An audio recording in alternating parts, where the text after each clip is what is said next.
Si vous visitez un salon avec une règle stricte interdisant les miroirs ou tout objet réfléchissant, respecteriez-vous la règle ou prendriez-vous congé?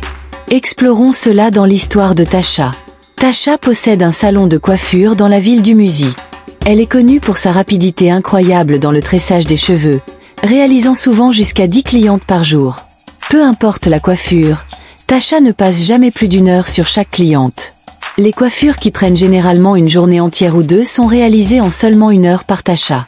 Ses tresses rapides, magnifiques et impeccables font de son salon un endroit populaire, toujours rempli de clientes qui apprécient le service rapide. Cependant, il y a une règle au salon de Tasha que toutes les clientes doivent suivre si elles veulent se faire coiffer. Pas de miroir. Tasha est extrêmement stricte sur cette règle. Dès qu'une cliente arrive à la porte du salon, Tasha vérifie son sac pour s'assurer qu'elle n'a rien qui peut réfléchir une image. Malgré la curiosité suscitée par cette règle inhabituelle, la plupart des clientes ne la remettent pas en question tant qu'elles peuvent se faire coiffer rapidement et magnifiquement. Un jour, une jeune femme belle nommée Ada visite le salon de Tasha pour la première fois. Ignorante de la règle du pas de miroir, Ada a un petit miroir dans sa poche. Après le contrôle habituel du sac à la porte, qui a manqué sa poche, elle s'assoit pour que Tasha commence à tresser ses cheveux.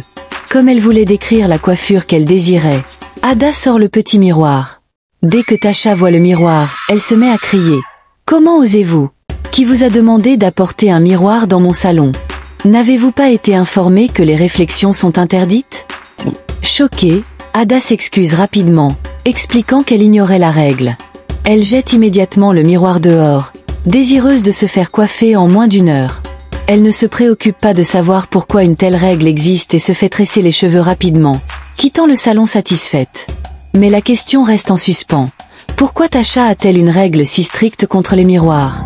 Une autre jeune femme nommée Zuri, très curieuse et aventurière, décide de découvrir la vérité.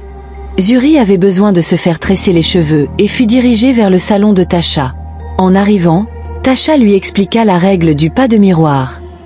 Zuri trouva cette règle étrange et refusa de s'y conformer. « Pourquoi ne puis-je pas utiliser un miroir dans un salon de coiffure? Comment vais-je voir ce que tu fais à mes cheveux pour m'assurer que c'est bien fait ?» demanda-t-elle. Tasha répondit calmement. « Tu n'as pas besoin de t'inquiéter pour la coiffure. Je réussis toujours. Mais si tu ne respectes pas la règle, je ne tresserai pas tes cheveux. » Tasha était ferme, et Zuri quitta le salon, confuse mais déterminée à découvrir la vérité derrière cette règle étrange. La curiosité de Zuri la poussa à enquêter davantage. Elle rendit visite à une femme âgée dans une ville voisine, connue pour sa perspicacité spirituelle. Zuri lui raconta son expérience au salon de Tasha, et la femme fit des découvertes spirituelles. Elle révéla que Tasha était aidée par un esprit maléfique, ce qui lui permettait de travailler si rapidement. L'esprit était toujours présent lorsque Tasha tressait les cheveux, l'aidant à terminer le travail rapidement. Cet esprit était attaché à Tasha depuis qu'elle était enfant, une malédiction lancée sur elle par sa mère, qui avait conclu un pacte avec l'esprit lorsque Tasha était un bébé. La femme âgée expliqua également que Tasha n'était pas heureuse de cette situation mais se sentait impuissante et incapable de se libérer de la malédiction.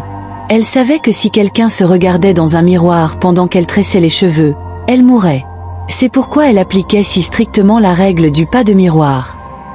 Déterminée à aider, Uri demanda à la femme âgée des conseils sur la manière de libérer Tasha de l'esprit maléfique. La femme prépara un miroir spécial capable de piéger l'esprit et le donna à Zuri, en lui expliquant comment l'utiliser dans le salon. Lorsque Zuri retourna au salon de Tasha, elle informa Tasha du plan. Bien que nerveuse, Tasha fit confiance à Zuri et accepta de procéder. Alors que Zuri commençait à réfléchir le miroir spécial autour du salon, l'esprit maléfique devint furieux, menaçant la vie de Tasha. Mais le miroir émettait une lueur, attirant l'esprit vers lui. Malgré ses efforts, l'esprit fut finalement piégé dans le miroir. Zuri brisa ensuite le miroir sur le sol, le réduisant en morceaux et libérant Tasha de la malédiction. Submergée de joie, Tasha remercia Zuri, expliquant que l'esprit maléfique avait non seulement contrôlé sa coiffure, mais l'avait aussi empêché de se marier. « Je te dois la vie, » dit Tasha, soulagée d'être enfin libre. À partir de ce jour, le salon de Tasha autorisa les miroirs, et les clients étaient curieux mais heureux de sa nouvelle liberté. Pour célébrer, Tasha organisa un festin, marquant la victoire sur l'esprit maléfique.